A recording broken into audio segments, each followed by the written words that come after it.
Good morning, Centennial. Today is the 10th day of Black History Month. Lorraine Hansberry is an influential African American writer, most famous for writing the play A Raisin in the Sun. Hansberry was the youngest of four children and grew up in the Washington Park subdivision of the South Side of Chicago, bringing on the wrath of their white neighbors, including a lawsuit for living in the neighborhood, which made its way to the Supreme Court. Both of her parents were active in the Republican Party and involved with the NAACP and civil rights. The Hansberry family were often visited by leaders of the movement like W.E.B. Du Bois and Paul Robertson. Hansberry moved to New York in 1951 to pursue a career in writing. She moved to Harlem and began to work as an activist against evictions, just like what her own family faced when she was younger. She joined the staff of the Freedom newspaper. She not only covered the civil rights movement, but spoke openly against colonialism and imperialism. She married her husband, Robert Nemiroff, in 1953. Hansberry and Nemiroff engaged in political activism together in their short marriage. She was a gay rights activist and wrote openly about feminism and homophobia, joining different magazines and writing strong letters on the subjects.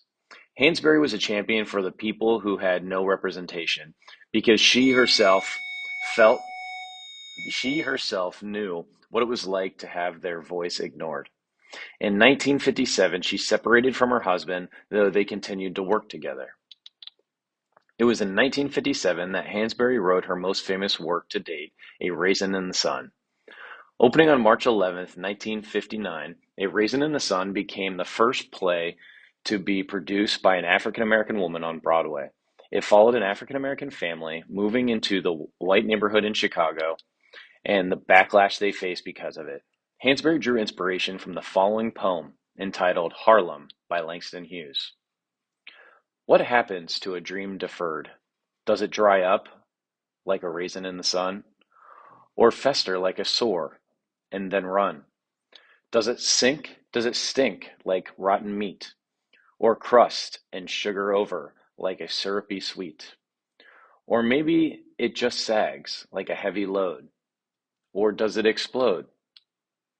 Along with the poem by Hughes, Hansberry used her own personal experience when writing the show.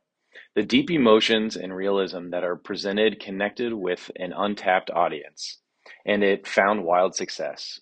And at 29, Hansberry was not only the youngest American, but the first Black playwright to win the New York Critics Circle Award. She is one of five women to receive this prestigious award. The show has gone on to win Tony Awards in 2004, 2014, and in 2014, including a Tony Award for Best Revival of a Play. The director Lloyd Richards was the first African American to direct a play on Broadway since 1907. Over the next 2 years, A Raisin in the Sun was translated into 35 languages around the world. Hansberry was heavily involved in the civil rights movement until her death in 1965. She passed away from pancreatic cancer at the age of 35. Despite having such a short life, she accomplished much.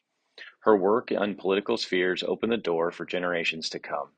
She was a voice for so many minority groups that went ignored or unheard for so long.